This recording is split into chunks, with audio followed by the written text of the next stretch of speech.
Bueno, lo primero de todo, muchísimas gracias a Rafa por esta iniciativa de Conferracing, porque estas charlas divulgativas son súper necesarias y con el tema del confinamiento, que sean online, pues tiene sus problemas, pero para mí tiene un montón de ventajas, porque lo puedes escuchar en el coche, en el teléfono, en casa, o sea, a mí me parece una idea estupenda. Y muchas gracias por invitarme a estar aquí con vosotros, que voy a intentar incluir mi granito de arena y estar a la altura de los ponentes que ya han pasado por aquí antes, y también ayudaros a entender un poquito mejor a estos animales tan magníficos que son nuestros caballos de carreras. No me voy a poner muy técnica, o por lo menos lo voy a intentar, porque sé que tengo una audiencia pues muy variada, pero si alguien en particular quiere información sobre algo más profunda, sobre cualquier cosa, pues después en el turno de preguntas me lo preguntáis, os puedo enviar información o lo que queráis. Vamos, yo estoy accesible a todo el mundo y además es que me encanta que hayáis contado conmigo. Así que bueno, pues muy contenta. Bueno, vamos a ver unos fundamentos mínimos de cómo el cuerpo cambia con el entrenamiento. Básicamente esa es la charla. Y después, un poquito, al final, pero muy importante, cómo a consecuencia de ello, de estos cambios, van a ocurrir unas lesiones tan habituales en los caballos deportistas de élite, que son las lesiones de sobrecarga. Bueno, básicamente os voy a intentar dar mi respuesta a estas dos cuestiones. El por qué sucede, por qué mejoramos si entrenamos, y el cómo sucede esta mejoría. Obviamente la charla tiene trampa, porque yo no soy entrenadora y no sé decir cómo hay que entrenar un caballo, si hay que hacer más series, menos series, más segundos, más velocidad, más pulsaciones. Pero yo os voy a intentar traer a mi terreno, que es el de la salud del caballo, e intentar explicaros alguna cosa pues, que me parece muy importante. Con que os vayáis de aquí hoy con dos conceptos básicos, yo, vamos, pego saltos de alegría contra el techo. Bien, antes de empezar, os quiero explicar una cosa. Ejercicio y entrenamiento son dos palabras de significado similar en apariencia, pero que no tienen tanto que ver en el fondo. No es lo mismo hacer ejercicio, refiriéndonos a movernos, activarnos, sudar un poco, la pachanguita de fútbol de los domingos con los colegas. Eso no es lo mismo que entrenar para lograr un propósito deportivo elevado. Os digo esto porque todo el rato voy a estar usando los dos términos indistintamente, así que yo la primera culpable. Pero dejaros muy claro que me refiero a entrenamiento de atletas de primera línea, que en este caso van a ser pues, nuestros caballos de carreras. Bien, la actividad motora es el resultado final de todos los sistemas orgánicos trabajando a la vez. Cada uno en lo suyo, unos van a movilizar energía y nutrientes, otros van a aportar coordinación, los órganos de los sentidos aportarán información externa, otros órganos se van a ocupar de la termorregulación eliminando el calor que resulta, otros van a generar movimiento, etc. Pero el que manda sobre todos ellos es el sistema nervioso central. Este es el centro de control del cuerpo. Recibe la información de los receptores periféricos, evalúa la situación y coordina y envía las órdenes necesarias para obtener respuestas simultáneas en estos diferentes sistemas. Las adaptaciones del cuerpo al ejercicio ocurren a nivel de todos estos órganos. Pero hoy, después de explicar lo que significa entrenar, nos vamos a detener un poquito en las adaptaciones que ocurren a nivel musculoesquelético al final de la charla. Esto es porque la mayoría de las lesiones del deportista de élite son por exceso de carga, bien pequeños excesos muy repetidos muchas veces seguidas, o bien por un gran sobreesfuerzo que ocurre en un momento puntual. Pero quiero que os quede esto claro, o sea, los deportistas de élite siempre tienen las mismas lesiones, o sea, los nadadores nunca tienen problemas de menisco en la rodilla, ¿vale? Y los tenistas tienen codos de tenista, y los futbolistas tienen menisco, pero un futbolista no va a tener un problema de manguito rotador del hombro, bueno, salvo que se caiga y se rompa un hombro y se le rompa el manguito, ¿vale? Pero las estructuras anatómicas que utilizamos en nuestro gesto deportivo que entrenamos y competimos son las que más se van a dañar con ese entrenamiento. Y de esto también hablaremos al final. En fin, que el concepto de entrenamiento para mí está íntimamente ligado al de lesión por sobrecarga, que para eso soy veterinaria y es lo que me toca luego, después de las carreras. Bien, ¿qué significa el término entrenamiento? Pues todo esto que pone aquí.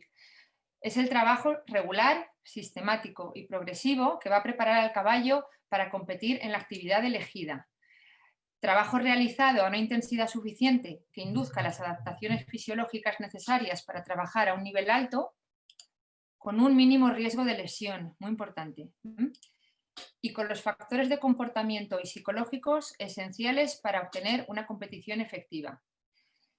Bien, el tema psicológico, esta última línea, es muy importante, pero no es el objeto de esta charla, así que no vamos a hablar con él. Pero quiero que entendáis una cosa, y es la motivación en el deporte. O sea, un humano pues va a correr una olimpiada y va a ganar una medalla de oro y con eso lo das todo. O sea, la motivación te hace sacar de ti ese 30% extra que creías que no tenías, pues lo sacas.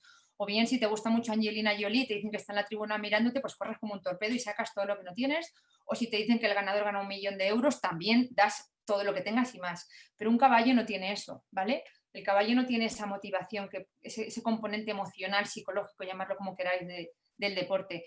Entonces, no vamos a entrar en esto hoy, pero tener muy claro que esto existe y es muy importante porque sobre todo cuando da problemas es que no, con perdón de la expresión, pues no hay Dios que lo corrija, es muy, muy difícil.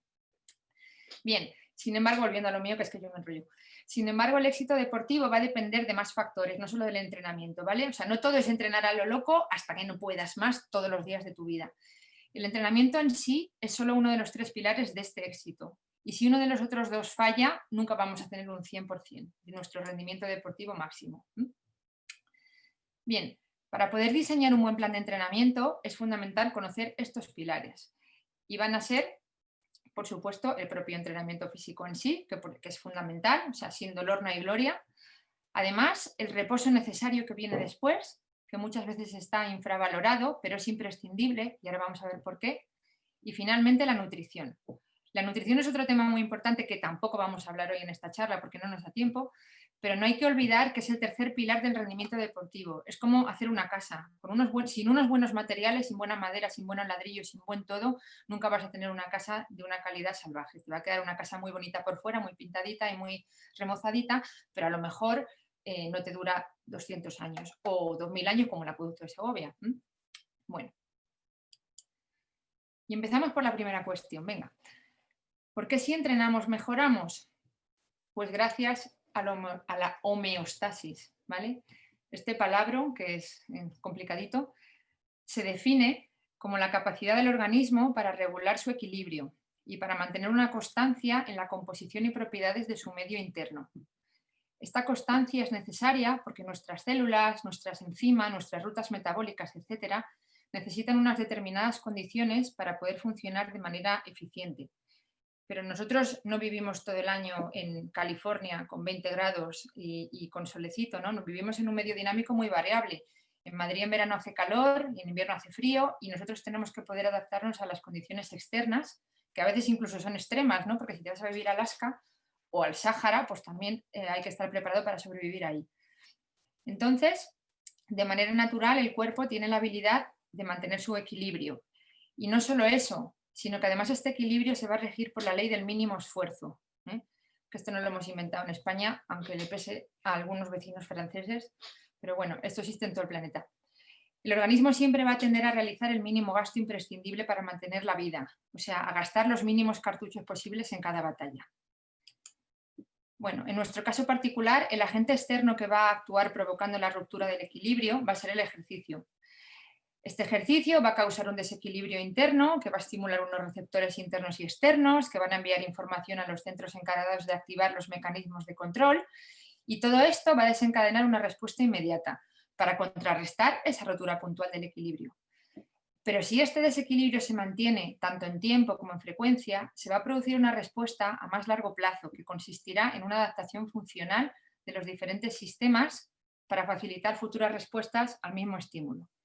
¿Y qué significa todo esto así tan teórico? Pues, por ejemplo, vamos a coger el autobús y vemos que ya viene por la esquina y que lo vamos a perder y nos echamos a correr y necesitaremos gasolina de forma inmediata y para ello, entre otras cosas, nuestro cuerpo automáticamente aumenta la frecuencia cardíaca, aumenta la frecuencia respiratoria y aumenta una serie de cosas para esa carrerita de 200 metros poder llegar a coger el autobús. Esto es la respuesta inmediata, lo que nuestro cuerpo hace en ese mismo preciso instante en el que nos echamos a correr. Bueno, pues si nosotros nos subimos en el autobús, nos sentamos y nos olvidamos de correr, porque es que correr no es lo nuestro y no volvemos a correr, pues el cuerpo vuelve al reposo, bajan las frecuencias, todo se normaliza y listo. Pero si de repente resulta que lo de correr nos gusta y todas las semanas empezamos a correr 2, 3 veces por semana, nos echamos a la calle, pues nos acabaremos poniendo en forma e incluso al cabo del tiempo nos pondremos un dorsal en una competición Y encima, pues cuando te pones un dorsal, pues toda la gente que se pone un dorsal sabe lo que pasa, que te vuelves loco y te transformas en otra persona y quieres ganar. Incluso alguna vez pues ganamos nuestro grupo de edad, ganamos nuestra categoría, nos ponemos muy contentos. Pues esto es gracias al entrenamiento y nunca hubiera sucedido el primer día que corrimos para coger el autobús, porque no hubiéramos sido capaces de ganar esa competición, ¿eh? No estábamos preparados para ello. En fin, que entrenando se aumenta la capacidad del sistema para realizar el trabajo. Vale. El caballo en particular es un atleta extraordinario. Es capaz de realizar gestos deportivos muy importantes, que son resultado, por un lado, de unos mecanismos evolutivos y, por otro lado, de la selección de la especie que el ser humano ha hecho con el tiempo. ¿Qué mecanismos evolutivos? Bien, pues es obvio que el caballo está hecho para correr, porque la naturaleza, su principal defensa es la huida. No tiene armas, no tiene cuernos, no tiene garras, no tiene colmillos poderosos, solo corre. Cuando vienen los leones a comerse, los sale corriendo. Para esto necesita una capacidad atlética enorme. Vendrá dada por una serie de cualidades y adaptaciones fisiológicas que pueden verse afectadas por el entrenamiento o no. Algunas sí, otras no.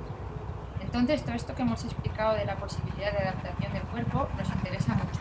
El resultado práctico, en el entreno diario, nuestros caballos se van a hacer más veloces, más fuertes y más resistentes. Bien, este atleta, que es un magnífico animal, además de correr, es capaz de realizar otros múltiples deportes y tareas muy diferentes y no existe un plan de entrenamiento estándar unificado para todos ellos. Cada deporte ecuestre requiere un tipo de entrenamiento distinto, con una potenciación de diferentes cualidades, unas más enfocadas a la técnica sofisticada, como la doma clásica, otras más a la fuerza explosiva, como el salto de obstáculos, más de resistencia, como el raid, o más de velocidad pura, como es en nuestro caso, los caballos de carreras. Por esto, cada disciplina ecuestre es un mundo y dentro de ellas también cada caballo es un mundo. Y lo ideal es que cada individuo tenga su plan de entrenamiento personalizado, al igual que sucede pues, en los atletas de élite humana. Cuando se empieza a entrenar un caballo, se debe tener claro de dónde se parte y también a dónde se quiere llegar, ¿vale? No se puede estar al 120% todo el año y todos los años de tu vida.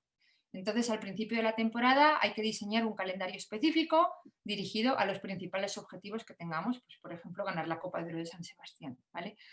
Porque lo que sí podemos intentar es llegar al 120% a ese momento específico, a esa Copa de Oro. Para llegar al momento de máximo rendimiento, normalmente pues vamos a partir desde distintas situaciones o circunstancias que obviamente son diferentes. Por ejemplo, pues la situación ideal es comprar nuestro potrito, entrenamos un atleta desde cero, tenemos que construir ese cuerpo para que llegue a ser un caballo de carreras en el futuro, pero es un potrito joven nuevo que nunca ha entrenado. O bien podemos partir de un caballo que está parado, que sale de una lesión, ¿vale? O bien, pues un caballo que está gordito, que está en el campo suelto de vacaciones y lo cogemos del campo y lo vamos a poner a entrenar. O bien sencillamente pues un caballo en entrenamiento que lo hemos comprado y lo cambiamos de entrenador, hacemos nuestra cuadra y vamos a empezar con él a pues, un nuevo proyecto. Entonces, aunque parezca muy evidente, todas estas circunstancias son diferentes y aunque el final es el mismo, que es ganar una carrera, pero el camino que lleva a esa carrera va a ser diferente para cada caso, va a requerir diferentes tiempos y diferentes cuidados. Y el entrenador debe tener esto muy en cuenta porque va a necesitar plantear estos diferentes esquemas. Pero bueno, generalizando de nuevo, o sea, que creo que tengáis claro que cada situación individual hay que valorarla de forma individual y no de en todas se puede hacer lo mismo. Pero como no tenemos tiempo para hablar de todo en particular, pues generalizamos. Entonces, ¿qué es lo que hace que si entrenamos estos animales vayan a mejorar? Y volvemos con esto a nuestra pregunta inicial. Bien, los principios básicos de entrenamiento de los diferentes deportes y según los diferentes estados físicos de cada individuo sí que incluyen varias premisas comunes. Una de ellos es que para que un entrenamiento sea efectivo debe existir una sobrecarga. Y esa sobrecarga es la actividad realizada a la suficiente intensidad y duración que induzca algún cambio en el organismo. Sin ella no va a haber acondicionamiento. Y además esa carga debe ser tarea específica. O sea, hay que entrenar el gesto deportivo que nos interesa o en el que vamos a competir. Bien, lo que os decía antes. Un nadador de fondo nunca va a entrenar de la misma manera que un corredor de 100 metros lisos o un jugador de tenis, igual que un ciclista, aunque esos deportes diferentes compartan algunas características similares. Bien, la mejora física gracias a la carga del trabajo se produce gracias a la supercompensación. Este concepto es muy importante porque explica a la perfección la pregunta que nos hacemos desde el principio de la charla. Y esta gráfica, que parece compleja a primera vista, pero bueno, nos detalla cómo se suceden las fases de respuesta del cuerpo al estímulo externo que representa el entrenamiento. La vamos a desmenuzar en componentes y ya veréis cómo se va a entender muy bien. Primero, ¿qué es la supercompensación? Pues se define como la adaptación del cuerpo al estímulo del ejercicio. Se produce gracias a la capacidad del organismo de adaptarse al medio y a sus mecanismos para mantener su equilibrio interno. Y va a suceder en 3 fases. ¿Y cómo ocurre? Bueno, pues partimos de nuestro nivel basal. A ver si sale mi cursor. Aquí está la grafiquita. Este es el nivel basal, la línea 0, ¿vale? Aquí representa lo que nuestro organismo hace en el reposo total, por decirlo de alguna manera. Pues estamos tirados en el sofá viendo la tele y pensamos que tenemos que salir a correr hoy, pero hace una tarde de perros, pero es que hace frío, pero es que venga que sí que tengo que salir, pero es que venga que no, pero es que no me apetece, pero venga que sí que tengo que salir porque es que tengo que salir. Vale, pues vamos a salir. Entonces, pues resulta que nos calzamos las zapatillas, nos ponemos nuestro pulsómetro y salimos a correr, ¿vale? Y aquí empieza la primera fase de la del complejo de la supercompensación, ¿vale? Que es la fase 1, que está aquí abajo, me sale aquí. Empieza la fase de carga de trabajo. Sucede en esta fase que se va a alterar el medio interno, va a aumentar, nos echamos a correr, va a aumentar la demanda de energía y oxígeno y todos los sistemas se ponen a funcionar en modo alerta. Y en esta fase 1, el cuerpo se dedica sencillamente a sobrevivir al estímulo externo. O sea, aquí no hay mejoría de ningún tipo. Todas las funciones se dirigen a poder aguantar esta carrera, ¿vale? Entonces aumenta nuestra frecuencia cardíaca, la frecuencia respiratoria, tenemos una vasoconstricción a nivel renal para eliminar menos líquidos, mejoran nuestros mecanismos de termorregulación, empezamos a sudar para eliminar ese calor que estamos produciendo con el ejercicio, en fin, una serie de mecanismos que voy un poco rápido, pero es que no me va a dar tiempo. En fin, tampoco me quiero poner muy técnica. Pero bueno, una serie de mecanismos que hacen que podamos aguantar esa carrera. O sea, en esta fase sencillamente nos estamos dedicando a sobrevivir al entrenamiento, ¿vale? Entonces esto va a hacer que la capacidad de hacer este trabajo, esta carrera, en este caso, vaya disminuyendo progresivamente. Van a ir disminuyendo las reservas de energía, se va a empezar a acumular el ácido láctico y va a aparecer la fatiga. Finalmente va a cesar el esfuerzo y va a comenzar la fase de recuperación. Aquí abajo estamos ahora mismo, que si veis mi cursorcito en la gráfica aquí en la esquina, comienza la fase 2, que es la recuperación, que es esta de aquí, número 2. Vale, aquí, esta fase es cuando hemos terminado de correr, llegamos a casa, nos quitamos las zapatillas y nos tiramos en el sofá. Nos bebemos nuestro Aquarius y nos comemos un plátano y vemos un poquito la tele y vamos enfriándonos. El cuerpo vuelve al reposo, disminuyen las frecuencias cardíaca y respiratoria, la termorregulación hace que nos enfriemos, se recomponen los depósitos de energía intracelulares, nos rehidratamos, todo vuelve al momento cero. Si veis aquí la gráfica, poquito a poco, volvemos al punto de partida.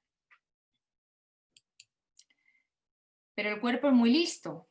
Es como esos asombrosos portentos de la naturaleza que son las madres, que parece que tienen un sexto sentido o una inteligencia superior que se les activa cuando tienen un hijo. Y yo de pequeña, pues a mi madre se la podíamos liar una vez con la plastilina en los muebles del salón, pero es que a la segunda ya nos estaba esperando con la zapatilla en mano, antes siquiera haber abierto el cajón del pupitre donde tenía la plastilina. Y dijo, ¿cómo se ha dado cuenta? Pues porque es muy lista y ya está preparada para la siguiente putadita, con perdón, que le van a hacer. Entonces el cuerpo pone en marcha estos mecanismos de recuperación, pero dice, voy a trabajar un poquito más para estar preparado para cuando me la vuelvan a liar, porque estos a mí no me pillan otra vez en un renuncio.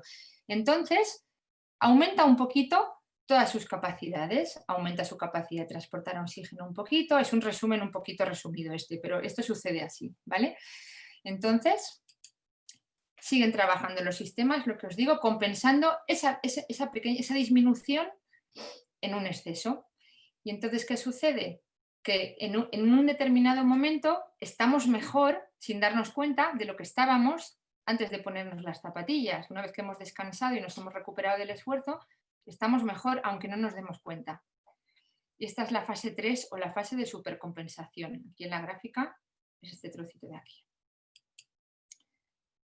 Entonces, ¿qué sucede? Lo que os digo, pues que si yo he sido capaz de descansar, de comer adecuadamente después de mi entrenamiento y me vuelvo a calzar las zapatillas en el momento máximo de la supercompensación, me voy a encontrar con que mi capacidad inicial para correr está aumentada. y voy a poder hacer un entreno de carrera mejor. Y así va a suceder cada nueva vez que me eche a correr, ¿vale? Sucederá lo mismo, la capacidad funcional se va a ver aumentada. Bien, entonces en una sesión de entrenamiento puede suceder, tres situaciones. Una, que está aquí abajo, el entreno adecuado, el entreno perfecto, ¿vale? El que nos ha mandado el entrenador, porque para eso están los entrenadores, que son los que saben. Bien, la segunda situación es que el entreno haya sido demasiado fácil, ¿vale? No hemos sufrido tanto y en estas situaciones la supercompensación va a ser muy pequeñita. Y tenemos una tercera situación en la que el entreno es muy fuerte, ¿vale? Y esto significa que la fase de recuperación va a ser más larga y para aplicar la siguiente carga vamos a tardar, el entrenador va a tener que tardar pues más tiempo, ¿vale? A veces, bueno, pues en los jinetes no necesariamente el entrenador tiene la culpa, porque el jockey en la pista del día del galope se le puede ir la mano, un caballo que tira mucho, un caballo que se escapa. Bueno, no es tan fácil controlar esto con los caballos, ¿no? Porque los humanos, pues yo tengo mi entrenador que sabe muchísimo, que es uno de los mejores de España, y tengo mi pulsómetro y tengo mi plan de entrenamiento y yo hago lo que me mandan. Si yo le pongo corazón y además ganas y hago lo que me mandan, pues estoy cumpliendo con lo que él quiere. Pero con el caballo esto no es tan sencillo, ¿vale? Pero esta es la situación ideal que debería suceder. Bien. Entonces, bueno, perdonadme porque la animación se me ha ido, ¿vale? La próxima carga siguiente debería suceder en el momento de la máxima supercompensación, pero siempre teniendo en cuenta que si el entreno ha sido muy fuerte, el tiempo de reposo deberá ser pues más largo. Bien, partiendo de esa repetición de las sobrecargas en el tiempo, o sea, de la programación de entrenamiento que realicemos, vamos a tener como resultado estos tres tipos de gráfica. El caso 1 es la situación ideal, en la que cada carga de trabajo se sitúa en el punto adecuado, en el que está la máxima supercompensación, y se va a producir una supercompensación adicional, mejorando continuamente la calidad funcional. El caso 2 es el sobreentrenamiento. En este caso no se están respetando los tiempos de reposo necesarios y a la larga conduce a la superdescompensación, ¿vale? Que esto pues es un desastre. Técnicamente esto está llamado descenso del rendimiento. Y el caso 3 pues es el ejercicio que no sirve para mucho de cara al rendimiento deportivo, porque si los reposos son muy largos, como hemos visto al principio, pues se vuelve a lo más cerca posible del metabolismo basal cero, ¿vale? La ley del mínimo esfuerzo. Entonces los reposos largos hacen que los efectos de la supercompensación pues brillen por su ausencia. Una de estas tres situaciones va a ser patológica si se mantiene en el tiempo. Y si me he sabido explicar adecuadamente, que eso espero, pues ya habréis intuido cuál es. Bien, esta capacidad de supercompensación tiene unas características, ¿vale? Para que suceda, lo primero es que tiene que ocurrir una sobrecarga fisiológica, que además todo el tiempo deberá estar ajustándose de forma progresiva según vamos mejorando. Además, debe existir una regularidad, o sea, se deben programar las lesiones de forma frecuente y periódicas producidas en el momento justo de la máxima supercompensación. Existe la posibilidad de agotamiento y sobreentrenamiento cuando no reposamos lo suficiente, cuando no descansamos. Y hay que tener en cuenta la cantidad de las cargas y su situación en el programa, además de la intensidad, ¿vale? Para repartirlas de forma adecuada, para que dé tiempo a recuperar de la fatiga, dejando el tiempo de descanso oportuno. Vale, otro palabra, el heterocronismo, que no lo sé decir ni yo. En la supercompensación se produce esto. ¿Y qué significa esto? Que los procesos que se dan en los diferentes, todos los sistemas van mejorando porque supercompensan, el músculo, el cardíaco, el renal, el esqueleto, todo va cambiando con el entrenamiento, pero cada cosa, todas suceden a la vez, pero no a la misma velocidad. A ver si esto me entendéis bien. Cada sistema tiene su propio ritmo y sus cambios van a suceder a su ritmo. Y hay unos son más rápidos y otros son más cortos, pero todos están sucediendo siempre a la vez. Esto es lo que significa esto del heterocronismo. Y muy importante, el techo fisiológico. Esto define el límite máximo de rendimiento físico capaz de alcanzarse con el entrenamiento. No significa, porque con esta gráfica es que según esto pues seguiríamos mejorando hasta convertirnos en Superman o más allá, ¿vale? Si entrenamos toda la vida. Y eso no es así. Hay un techo fisiológico que está determinado principalmente por la edad y por la genética. Lamento comunicarlo a mis colegas de mi edad, pero cuanto te haces más viejito, pues cada vez eres peor en el deporte. Eso sí, tiene sus cosas buenas también, ¿eh? Hacerse mayor, como todos sabemos, y yo desde luego no me cambio por un chico de 20 ahora mismo. Pero bueno, y por supuesto por la genética, el que nace talentoso para una cosa, pues tiene que entrenar menos, y el que nace con poco talento para ese deporte, pues se va a tener que dejar los cuernos para conseguir algo que el de al lado lo está haciendo pues con la gorra, pero eso es así, ¿vale? El techo fisiológico está determinado por la edad y por la genética. Vale, deciros en cuanto a este techo fisiológico que en las etapas iniciales de entrenamiento se mejora mucho y muy rápido. Cuando tú empiezas a correr después de ese día del autobús que decidiste que te ibas a hacer corredor, al principio se mejora muchísimo y rápidamente y en un mes ya te crees que eres Usain Bolt, ¿no? Pero luego, sin embargo, el rendimiento se estabiliza cuando te vas acercando al techo fisiológico, cada vez las mejorías son más pequeñas. Entonces eso también a veces es frustrante porque tú crees que vas a seguir entrenando así, que toda la vida vas a tener esa mejoría exponencial y eso no es así. Pero bueno, pues es lo que hay. La naturaleza tiene sus límites. Y también decir que este rendimiento máximo puede disminuir por sobreentrenamiento, que ahora vamos a hablar de eso. Bien, pues volvemos un poquito atrás. Debemos tener cuidado con la situación peligrosa que representa el sobreentrenamiento, ¿eh? Me voy a detener unos segundos a hablar de este proceso porque va a predisponer a una serie de situaciones patológicas. Bien, este caso va a aparecer por desgracia en ocasiones y no es nada bueno. El entrenador debe estar preparado para saber reconocerlo y diferenciarlo de otros problemas. Y por supuesto los veterinarios también, ¿vale? Para ser capaces de diagnosticarlo y de explicarle al entrenador por si el hombre no se ha dado cuenta o la mujer. Bueno, como veis en las gráficas, que ya las podéis entender, el sobreentrenamiento se produce por un desequilibrio entre el entrenamiento y el descanso. Es un síndrome muy conocido en humana, pero de difícil diagnóstico en el caballo. Nosotros muchas veces lo único que podemos apreciar es una pérdida de rendimiento que no es explicable por ninguna otra causa. Pues el caballo no está cojo, no ronca, sus análisis son buenos, pero no rinde como antes. Está perdiendo carreras que antes a lo mejor ganaba sin despeinarse en su valor bueno, ¿no? Pues, ¿y qué le pasa? Pues a lo mejor es esto. El sobreentrenamiento, el 99% de las veces está provocado por varios motivos y uno de ellos puede ser la nutrición. Esto es muy importante porque, de hecho, aunque la mala alimentación en sí misma casi nunca es la causa principal de esta condición, pero cuando tenemos una mala nutrición, perdón, cuando se produce el sobreentrenamiento, casi siempre está ligado a una nutrición deficitaria, que no ha sido suficientemente apropiada para ayudar a sostener el ritmo de entrenamiento que se estaba haciendo. Y esto también tenemos que ser capaces de detectarlo para poder solucionarlo.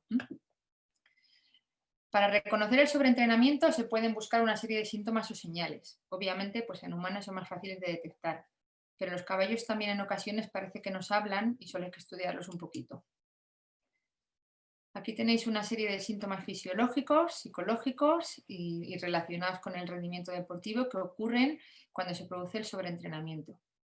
Pues como esto os va a quedar grabado en internet, voy a pasar rápido que si no me enrollo, pero os quiero volver a insistir aquí en el tema emocional del caballo y en la motivación del caballo deportista, ¿vale? Que tiene una solución pues tela de complicada. Entonces es mejor no llegar nunca a exprimir tanto un caballo en el que realmente a nivel psicológico y emocional pues pueda querer, decir, total, si me pegan igual, pues ¿para qué voy a correr? Con que me peguen basta, no me canso, ¿no? Bueno, pues es una forma básica de resumir esa situación, pero eso sucede y es muy difícil cambiarlo, ¿eh? Vale, la buena noticia es que tenemos algunas herramientas para diagnosticar el sobreentrenamiento, aparte de nuestra intuición. El cortisol es la hormona del estrés. También aumenta en situaciones de entrenamiento físico, que como hemos visto, pues el entrenamiento es estrés. No nos vamos a meter en cosas avanzadas, pero que sepáis, bueno, anecdótico para vosotros, para mí es importante, que se ha concluido que el cociente testosterona-cortisol es actualmente el marcador con más posibilidades de ser utilizado como instrumento diagnóstico, porque los niveles altos de cortisol inhiben la producción de testosterona y esto lo podemos medir con máquinas. Vale, esto es la teoría y en humana funciona perfectamente. En nosotros pues no tanto porque muchos caballos encima están castrados, pero bueno, se sigue trabajando, que sepáis que se sigue trabajando en cosas y que tenemos algunos medios para diagnosticar esta situación. Vale, he ido un poco rápido, así que lo siento, Rafa, pero es que tenía que contar muchas cosas y ahora me queda la más importante. En fin, a ver si me relajo un poco y voy más despacio. vamos a cambiar un poquito el tercio, que os avisé que para acabar os traería mi campo, y ahí vamos.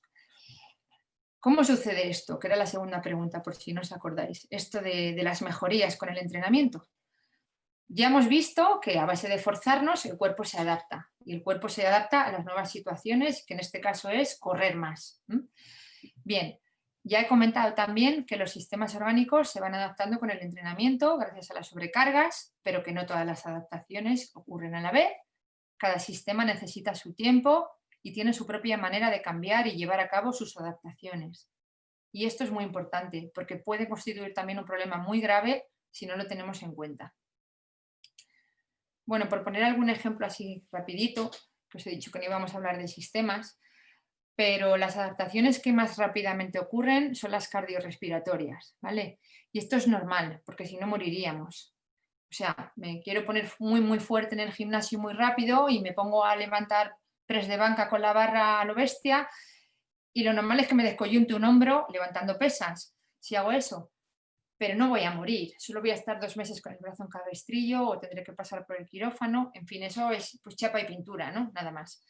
Pero sin embargo, el corazón, si lo estamos sometiendo a un estrés enorme una y otra vez, y no fuera capaz de adaptarse rápido, pues colapsaríamos, y un hombro colapsado no es lo mismo que un corazón colapsado, porque un corazón colapsado es una muerte segura, ¿vale? Entonces es importante que el aparato cardiovascular y el respiratorio se adapten muy rápido a estas situaciones de estrés. Las adaptaciones cardiovasculares en particular pues se van a dirigir hacia el objetivo de aumentar el transporte de oxígeno en sangre. Es así de fácil, es para tener más gasolina y normalmente en 1 o 2 semanas de que se empieza a entrenar ya se empiezan a ver. También son así de rápidas los ajustes respiratorios, 1 o 2 semanas se empiezan a ver. Pero estos son en menor medida influenciables por el entrenamiento, porque por ejemplo el volumen pulmonar viene determinado principalmente por la genética. Vale, en cuanto a las adaptaciones del sistema musculoesquelético, que me interesa mucho acabar con estas hoy, y por esto surgió la idea de hacer esta charla cuando me llamo Rafa y yo pensé temas, cómo les explico a esta gente lo que a mí me gusta, pero bueno, pues lo he dejado para el final que ya tengo a todos aburridos, pero yo creo que ahora lo vais a entender mejor si me queda por ahí alguno despierto, pero bueno. Vale, deciros que la fibra muscular posee una plasticidad muy alta y presenta un grado muy elevado de adaptación, pudiendo ser rediseñada por el ejercicio de forma asombrosa. Y es un receptor excelente para métodos específicos de entrenamiento. Con el entreno se va a aumentar la capacidad de intercambio y uso de oxígeno, se va a mejorar el metabolismo dentro de las fibras para optimizar su rendimiento, las vamos a hacer más rápidas, más fuertes, más resistentes. Pero mucho ojo, porque también puede ocurrir lo contrario.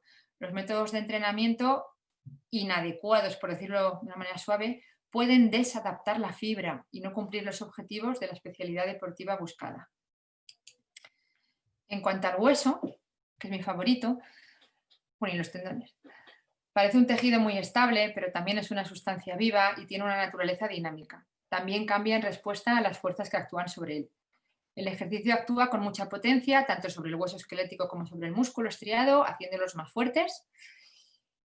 Pero las adaptaciones óseas al entrenamiento son las más lentas en ocurrir en el tiempo, ¿vale? Pues tardan meses. Por favor, quedaros con esta idea. Y esto, que sean tan lentas, no significa que no estén ahí ocurriendo. Están ahí, pero van muy despacito, son lentas, tiqui, tiqui. Y esto hay que tenerlo en cuenta cuando diseñamos un plan de entrenamiento también. Cuando se entrena de forma regular, el hueso se adapta construyendo nuevo hueso, aumentando el número de células óseas y haciéndose más denso.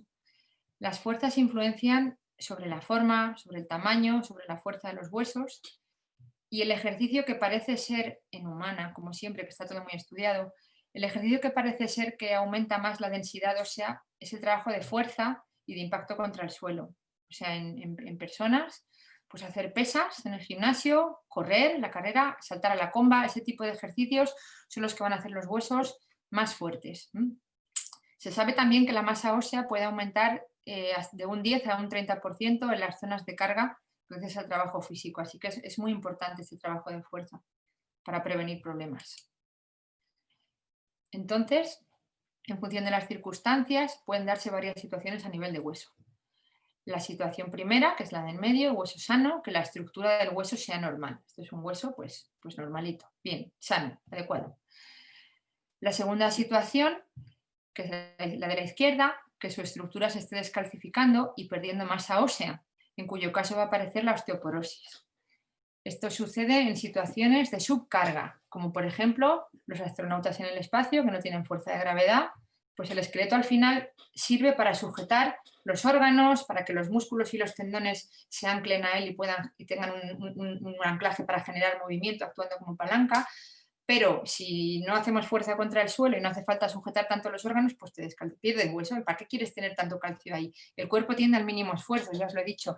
Todos los astronautas en el espacio tienen gravedad, pues se descalcifican. Acercando esto más a nuestro medio cercano del caballo, pues un caballo parado por lesión, ¿vale? No es lo mismo en este aspecto, pues un caballito que está en entrenamiento y lo compramos en un reclamar, o un potrito de la subasta que viene de estar en el prado, incluso el caminador preparándose para la subasta, a un caballo que ha estado parado por una lesión. Entonces es muy importante que el entrenador tenga esto en cuenta. Y luego finalmente la tercera situación que podemos tener en las adaptaciones óseas es la contraria, ¿vale? Que el hueso se esté calcificando de más. Esto sucede por un exceso de carga en el entrenamiento. Y este proceso, si se produce de manera desordenada y caótica, hay mucha sobrecarga. A ver cómo os lo explico. Pues el caballo cuando galopa contra el suelo, pum, pum, pum, sus manos impactan, pum, pum, pum, y el esqueleto se cree que se tiene que hacer más fuerte porque hay una concusión que le dice, me toca hacer más fuerte, me toca hacer más fuerte. Es como la casa poniendo los ladrillos, más ladrillos, más ladrillos, más fuerte las paredes, más gordas, más. Pero tiene un ritmo. Si nosotros queremos ir muy rápido porque tenemos nuestro potrito, por ejemplo, que queremos que llegue a la subasta, porque por desgracia en nuestro país pues los caballos se hacen a los programas, no los programas a los caballos, y nuestro potrito queremos que llegue a la carrera de subasta que se corre en octubre. Este año se ha corrido en octubre del 2020, pero nuestro potrito tuvo sobrecañas en julio, entonces lo tuvimos que parar y ahora hay que volver a entrenar en agosto, pero tenemos que ganar la carrera que es en octubre, pues vamos a toda leche con el potro, y esto muchos propietarios no lo entienden porque se creen que es como una moto que le apretan los tornillos y con eso basta. No, ese caballo ha estado parado, se ha descalcificado, encima es un caballo joven que su metabolismo va más rápido, ahora lo ponemos en marcha rápido porque en 2 meses tiene que estar a 120%, hemos hablado, para ganar la carrera de la subasta, que son 40.000 euros al primero. Pues no da tiempo, o sea, ahí estamos atiborrando al esqueleto, él coge calcio, pone ladrillos, pero ¿qué pasa? Que los ponen un montón, llega la primera tormenta, la primera dana y la casa se cae porque no hemos dado tiempo a que el cemento frague, porque no hemos puesto los ladrillos como se tenían que poner en los sitios donde había que ponerlos, los hemos puesto pues a batiburrillo. Y quiero que os quedéis con esto porque esto es muy importante. Estas son las lesiones de sobrecarga que llegan a producir las catástrofes en las pistas. Bueno, como os estaba diciendo, que me adelantaba a la diapositiva, como siempre, la sobrecarga de trabajo de manera natural, es natural, o sea, todos estos sufrimientos en los tejidos son necesarios para mejorar, que eso es lo que os decía con la supercompensación. Si no sufres, no vas a supercompensar, pero hay que dar el tiempo a que las cosas sucedan como tienen que suceder bien, ¿vale? Para evitar las lesiones. Bueno, pues la sobrecarga de trabajo de manera natural resulta en microfracturas, que por ejemplo son las sobrecañas, aunque eso ya es microfracturas más avanzadas, pero bueno, estas microfracturas a nivel microscópico van a estimular al hueso a hacerse más fuerte, creando nuevo tejido para rellenar y reparar estas microfracturas. Y esto es normal, esto es la evolución normal del hueso. Microfracturas, reparación, hueso cada vez más fuerte, cada vez más calcio, cada vez aguanta más el trabajo, eso es bueno, ¿vale? Pero lo que os decía con el ejemplo del galope y la casa, si la reparación es inadecuada en presencia de demasiado ejercicio, el daño se acumula, se pierde la arquitectura buena y va a aparecer el edema óseo, seguido por la esclerosis, que es hipercalcificación, y después de la esclerosis van a aparecer, al final el hueso se vuelve de cristal, es tan duro que se raja, que se resquebraja, y eso son las fracturas de estrés. Y estas fracturas pueden desembocar en accidentes catastróficos. ¿Qué es lo que vemos en la pista? A ver, os tengo que decir que yo hice mi tesis doctoral en esto, o sea, sé de lo que os estoy hablando en cuanto a las lesiones catastróficas, por lo menos en las que ocurren en España, que son iguales que las que ocurren en el resto del mundo, Pero cuando un caballo se rompe en la pista, no siempre es porque ya había un problema que venía de antes, ¿vale? Tampoco vayáis a creer que todo lo que se rompe es por esto, porque el caballo que pisa un hoyo o le dan un meneo en la curva y lo desequilibran cuando justo el menudillo estaba haciendo así, eso existe también, ¿vale? Pero eso no lo podemos evitar. Y sin embargo, las lesiones de sobrecarga sí las podemos evitar. Quedaros por favor con esta idea. Entonces, las fracturas catastróficas en la pista, muchas ocurren por este motivo. Hemos estado llevando al caballo hasta un límite en el que no ha podido aguantar más.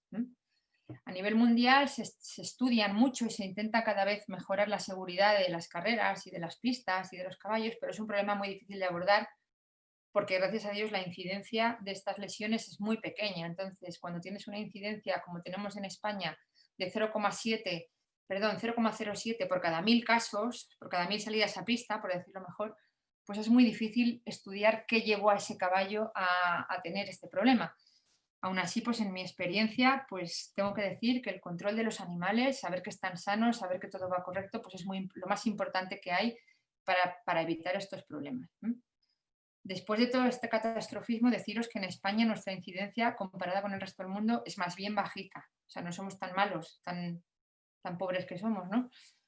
Pero algo estamos haciendo bien, eso de verdad lo digo. Bueno, a nivel de estudios de masa ósea y densidad, hay muchos estudios, como este de Horst One, que son muy interesantes, que yo sé que Kobe ha andado por aquí y os ha dado también charlas de otras cosas, pero me gustaría mucho que volviera para hablar de esto, porque a mí personalmente me encantaría. No me detengo porque como esto queda en internet, pues el que le interese que se lo lea, me lo pide, lo que sea. Bien, ya terminamos, Rafa. Adaptaciones similares ocurren también en los cartílagos, en los ligamentos, en los tendones, y de ahí vienen las tendinitis y las dismitis, que son tan habituales en los caballos de carreras. Estas lesiones, las tendinitis, también son de sobrecarga. O sea, esto sí que hay muy pocos caballos que se van del tendón porque pisa un hoyo, pisa una piedra. O sea, el tendón está hecho de colágeno, es como una cuerda, y con el trabajo el colágeno se va rompiendo, se va degradando, pero el tendón tiene la capacidad de regenerarse, crear más colágeno, hacerse más fuerte. Pero si los procesos de destrucción son más rápidos que los de reparación, al final la balanza se va a paseo y el tendón rompe, ¿vale? Que eso es lo que estamos acostumbrados a ver. Y esta lesión es muy típica en el caballo de carreras y no tanto en otros deportes, bueno, muchísimo menor, vaya. ¿Y por qué? Pues fijaros en esto. Este es el Risquillo ganando el Gran Premio de Sanlúcar, ganó y estaba perfectamente sano y terminó la carrera perfectamente sano y luego siguió ganando carreras. Pero quiero que veáis en el momento de máxima velocidad la hiperflexión, la hiperextensión, perdón, del menudillo que llega a tocar con el suelo. Fijaros los tendones que están en la superficie palmar de la mano, el estiramiento que tienen, ¿vale? Entonces el tendón de forma fisiológica, porque esto es fisiológico, aunque sea tan feo esta foto, el tendón de forma fisiológica tiene una capacidad de elongación pues, del 11%, ¿vale? Y sin embargo, la rotura de colágeno está en el 11,5%. O sea, a partir del 11,5% ya empieza a romper colágeno. ¿Qué sucede? Que su capacidad fisiológica en la máxima velocidad está muy cerca del límite de rotura. Entonces ahí acumulamos muchos daños en los tendones. Espero que me hayáis entendido, pero por esto los caballos de carreras, los caballos que hacen velocidad, tienen tanta incidencia de tendinitis. Y me gustaría también que os quedaréis con esta frasecita, que es de Larry Bramlach, que es un cirujano americano que ha operado, yo qué sé, 10.000 caballos diferentes, entre ellos Rachel Alexandra, y decía que el ejercicio provoca una deuda que debe ser pagada con tiempo. O sea, el reposo, no olvidarse nunca del descanso, que siempre es necesario después del entrenamiento. Vale, resumiendo y viendo los cambios para que lo veáis aquí rapidito, pues como os he dicho, el aumento en el VO2, que es la capacidad de gastar oxígeno del cuerpo, el aumento del volumen plasmático, mejoría de la sudoración, ocurre muy rápido, en 1 o 2 semanas. Y sin embargo, mirad cómo el aumento de la densidad ósea y el fortalecimiento de tendones son muy lentos, ocurren en 4, 6 meses, incluso 12, algunos huesos del cuerpo, o sea, son muy, muy, muy lentas. Entonces, cuando empezamos a entrenar un caballo, lo que dijimos al principio, dependiendo de la situación que partamos, si es un potrito joven, si es un caballo adulto que está en entrenamiento, un caballo adulto que viene del campo, un caballo adulto que será una lesión, hay que tener en cuenta estas adaptaciones, el tiempo que van a tardar en nuestro caballo en producirse y diseñar su plan de entrenamiento para que no se nos lesione por el camino. Vale, para terminar, 2 recomendaciones y un mensaje para llevar a casa. La primera recomendación es que dentro de toda esta historia, que es el entrenamiento y la competición de los caballos, o sea, nunca olvidar que los caballos felices rinden mejor. O sea, esto es una frase como muy tonta, ¿no? Muy de la casa de la pradera, pero es verdad. O sea, no solamente todo es entrenar y comer y descansar, también el cariño y que los caballos estén tranquilos y con confianza, por el tema de la motivación, entre otros, pues hace mucho. Segunda recomendación, que veáis este vídeo. Me imagino que ya lo conoceréis porque es un vídeo antiguo, es de 2014, del Channel 4 de la televisión británica, pero si alguien no lo ha visto le va a encantar. O sea, es un vídeo que explica, está por ahí en internet en español y si no, pues en inglés. Y es un vídeo maravilloso que explica cómo es un caballo de carreras por dentro y las adaptaciones que suceden al ejercicio y cómo funciona. Y de verdad que es una hora de vídeo, pero vamos, que se te pasa que ni te enteras. Y el mensaje para llevar a casa, lo que os dije, el ejercicio provoca una deuda que debe ser pagada. Dejarles tiempo, dejarles que se adapten. Ellos te van a pedir cuando quieren más. O sea, no correr con los caballos, que ellos tienen su propia forma de funcionar, unos más rápido, otros más lenta, y hay que saber leer cada animal pues, por sus propias circunstancias. Y ya está, que muchas gracias a todos y que espero que os haya quedado algo de esta charla que he ido muy rápido, pero bueno, quería contaros muchas cosas. Y en fin, voy a dejar de compartir pantalla para poder veros la cara. A ver si lo sé hacer, Rafa. Muchas gracias, Marta. Ha estado, la verdad, que increíble. Tú que estabas preocupada por el tiempo, yo por mí, pues te podrías haber quedado una hora más hablando porque es muy Bueno, interesante. me he pasado 4 minutos, Rafa, me he pasado. Lo que Pero quieras, bueno, estoy encantado. bueno. Bueno, ahora vamos a abrir como siempre el turno de preguntas. Sí que hay una pregunta que han hecho durante la charla, Bou, que comenta que cómo sabemos que estamos en el momento de supercompensación para iniciar el siguiente entrenamiento. Muy bien, María. Muy buena pregunta, que ya no te voy a saber contestar. Bien, no, sí se puede contestar. A ver, el tema del entrenador pues es un trabajo muy técnico, tiene que tener muchos conocimientos teóricos y tiene buena preparación, pero también tiene un cierto componente artesanal. Él más o menos cree, sabe que el caballo ha comido, un caballo que descansa bien, un caballo que asimila bien el trabajo, al día siguiente está contento, o sea, hay parámetros subjetivos que te pueden ayudar a saber cuándo es ese momento, dependiendo de cada deporte, María, porque obviamente pues si estás entrenando doma clásica no es lo mismo que si entrenas RAID para hacer 120 kilómetros en el desierto. Pero lo que la gente cada vez tiende más a hacer es buscar formas objetivas de medir efectivamente cuándo es el momento y cómo el caballo evoluciona. Y normalmente lo más fácil a pie de pista es utilizar pulsómetros, ¿vale? Controlando la velocidad por GPS, la frecuencia cardíaca, cómo el caballo recupera después del trabajo, puedes medir el ácido láctico, o sea, hay una serie de herramientas que tienes a tu disposición para, para, para saber, ¿vale? No hay ninguna que te va a decir la máxima supercompensación es aquí, porque además en un caballo, con su caballo de al lado, del box de al lado, no son iguales y los dos igual no van a responder igual al mismo entrenamiento. Galoparon juntos por la mañana, hicieron el mismo tiempo, en la misma pista, con jinetes de peso parecido. Hay muchísimas cosas que influyen, pero sí que hay herramientas que te ayudan a monitorizar el entrenamiento y la mejoría de los caballos. Y no te puedo contar mucho más, ¿no? Yo, Marta, aprovecho ya que también pues, estoy aquí, me quedo también pues, con dos cosas. Una, pues, que todo el mundo tiene un techo fisiológico y tiene que aprender dónde está, porque luego vienen las lesiones. Y después también lo más importante es que todo lleva un tiempo y que no es igual para todo el mundo, ya sean personas o sean, en este caballos que estamos hablando. Yo me he apuntado, sobre todo con el tema de los sobrehuesos, bueno, pues que todo ejercicio conlleva una sobrecarga. Entonces yo te quería preguntar si todos los caballos, en este caso, pues los que están empezando, los caballos pues, que se han comprado en subasta, los yearlings, que empiezan a entrenar, que luego pues, se les empieza a exigir un poco más, todos estos 2 años generan esta sobrecarga que se traduce en sobrecañas. Y mi pregunta es, ¿las sobrecañas son positivas? Porque estás comentando que generan pues este revestimiento nuevo de hueso. Entonces, la pregunta es si son positivas y si hacen que el hueso sea más fuerte de cara al futuro frente a un potro que no ha desarrollado sobrecañas, porque a lo mejor pues, es el caballo ideal, ¿no? No lo sé. Bueno, pues aquí vamos a tener bronca, Rafa, pero mola la pregunta. No. A ver, partiendo del caso que y hay veterinarios escuchando y me gustaría que abrieran el micrófono si tuviesen algo que añadir, porque así también aprendo yo. Veterinarios o no veterinarios, que también hay gente que sabe mucho y no es veterinaria.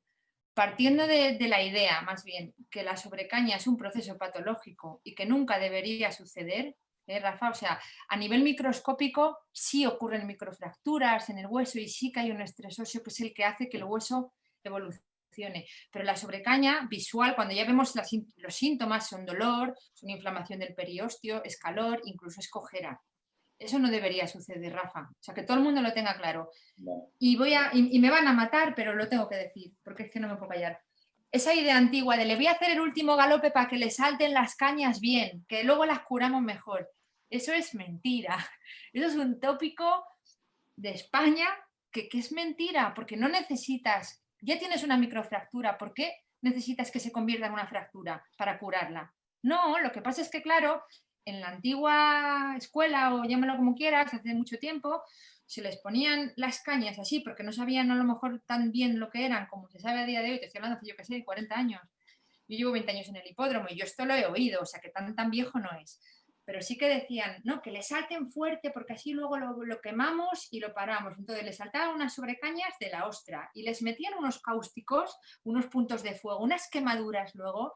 A ver, la quemadura para curar la sobrecaña tiene un cierto efecto terapéutico porque lo que consiste es que venga más sangre a curar la quemadura de la piel y por añadidura el hueso que está inmediatamente debajo, pues aumentas la vascularización de la zona y trae cosas ricas para curar esa quemadura y lo que hay inmediatamente debajo se beneficia.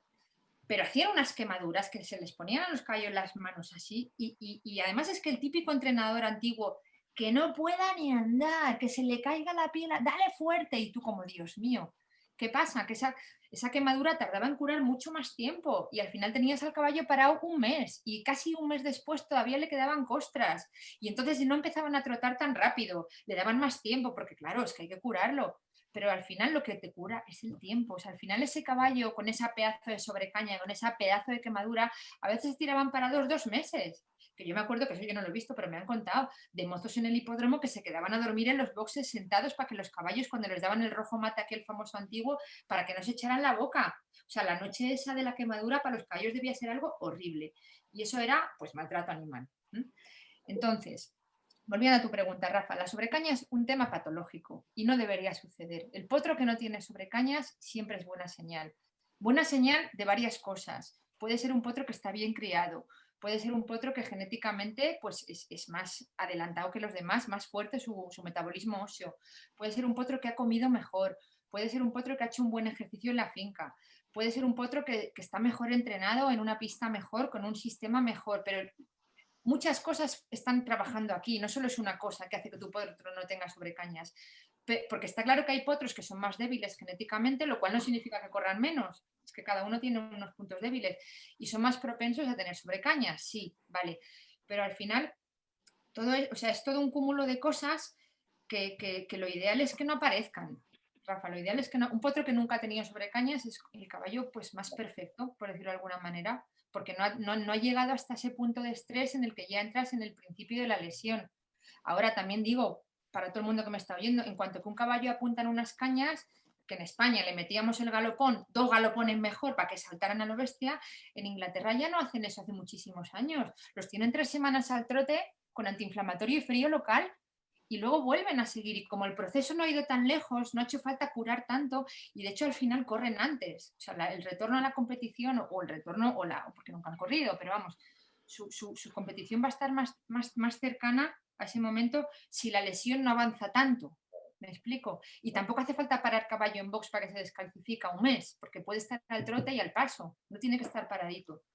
Entonces, lo ideal es que un potro no tenga sobrecañas, pero puede tenerlas, porque eso pasa. Pero bueno, en el momento que aparecen, tú ya tienes que darte cuenta que te has pasado y que hay que bajar el pistón y dejarle un poquito más de tiempo a que se haga. Y ya está. Fenomenal, pues muchas gracias. Bueno, tenemos ahora a Víctor Blanco de Hipismo de Oro que manda saludos desde Santiago de Chile y que también tiene 2 preguntas. Entonces veo que no las ha escrito, así que si quiere abrir el micrófono es este el momento y luego iremos con Gabriel. Víctor, si estás por ahí puedes activar el micro. No, aún no se te escucha. Ahora, Aló, ahora sí. ahora. Sí, Víctor, buenas tardes. Buenas tardes, un placer. En verdad, bastante entretenida la charla y todo lo contrario, cero dormidera. Muy activo y muy interesante. Bueno, Dos preguntas, más que todo son inquietudes. Soy venezolano, ahorita estoy en Santiago de Chile. La primera pregunta sería, ¿es posible una segunda charla para adentrarnos en la parte de nutrición, que usted dijo que es bastante importante, y la parte psicológica, que veo que también es bastante importante y todo va relacionado? O sea, quizás es un complemento ideal para todo lo que estamos aprendiendo el día de hoy y la cual vuelvo a agradecer. Esa es la primera pregunta. La segunda pregunta sería, ¿cuáles tips o recomendaciones daría usted desde el punto de vista veterinario para iniciar un proceso de entrenamiento a un ejemplar? Porque bien sabemos las consecuencias porque lo explicó bastante claro, y qué debemos hacer para poder rastrear esas posibles lesiones por medio de muchos exámenes médicos y los tips que nos entregó. Pero bien, para evitar que esto suceda, ¿qué recomendaciones tendría usted para esto? Muchas gracias. muy bien, Víctor. Pues la primera pregunta con las dos charlas sobre nutrición y sobre psicología la debe contestar Rafa, porque él es el jefe. Y yo desde luego le animo a que las haga porque son temas... Abre el micrófono. Yo encantado, o sea que no te preocupes, Sí. que moveré hilos, Víctor, no te preocupes. Posiblemente no las de yo, ¿eh? Buscaremos a la persona que sepa de verdad hacer una charla buena sobre esos temas, porque son muy importantes. Pero bueno, ya ahí queda el compromiso de Rafa para hacerlas. Vale, y la segunda pregunta, Víctor, que eran los tips para saber, para intentar monitorizar, pues son complicados, porque al final, o sea, no te digo en España, te digo a nivel mundial. Esto, por decirlo de alguna manera, es un agujero de echar pasta. Pon dinero y pon dinero. Los caballos es lo que tienen. Entonces, mi opinión personal es que la forma ideal de controlar lo que yo haría si tuviera un caballo mío y tuviera muchísimo dinero, cada 3 meses o cada 2, en época de máximo esfuerzo ya, le hacía una gammagrafía, Víctor, porque al final es la prueba, la gammagrafía es una prueba, para quien no la conozca, que tú inyectas en vena un isótopo radiactivo y se centra, o sea, el isótopo se fija en los puntos activos del esqueleto, del hueso, solo vale para hueso, ¿vale? Pero el hueso es lo que nos preocupa. Entonces, las fisuras de estrés que ocurren, que no podemos ver, pues a nivel de los cóndilos de los menudillos, la fisura de estrés de la tibia, la pelvis, se detectan por gammagrafía. Porque al final el miembro distal lo podemos bloquear, lo podemos llevar a resonancia magnética y podemos detectar este edema óseo, esta esclerosis, estas cosas.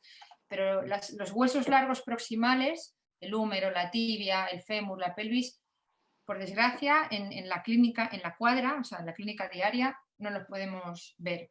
Entonces, normalmente podemos, lo ideal, lo que hacen en Estados Unidos con los supercaballos, que son maravillosos, pues cada 3 meses una gammagrafía de control, que en España pues son 2.000 euros.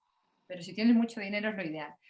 Si no tienes tantísimo dinero, tienes muchos caballos, no a todos los caballos les vas a poner en gammagrafía cada 3 meses para tenerlos controlados, pues ya empieza a haber otras cosas, ¿vale? Porque normalmente tu entrenador, nosotros podemos hacer análisis de sangre, a los caballos no se les hace densitometrías, que son humanas, se hace y está muy bien, pero nosotros no las podemos hacer, ni por supuesto biopsias de tendones para saber cómo está el colágeno, ¿vale? Porque para hacer una biopsia a un tendón haces un agujero, coges un poco de tejido y lo evalúas, pero le has dejado un agujero al tendón que ya no se cura.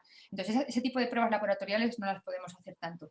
Pero lo que sí podemos hacer es, aparte de medir cómo los caballos se recuperan después del trabajo, cómo recuperan pulsaciones, su lactato, todo tipo, para saber cuánto esfuerzo les hemos hecho hacer con parámetros objetivos, pues luego está la sensibilidad del jinete que va arriba y la del entrenador que lo está viendo todos los días, porque un caballo de repente empieza, un caballo que nunca lo había hecho, en un potrito joven es más difícil porque no lo conoces, pero ya lo vas conociendo con el paso de los meses según lo domas.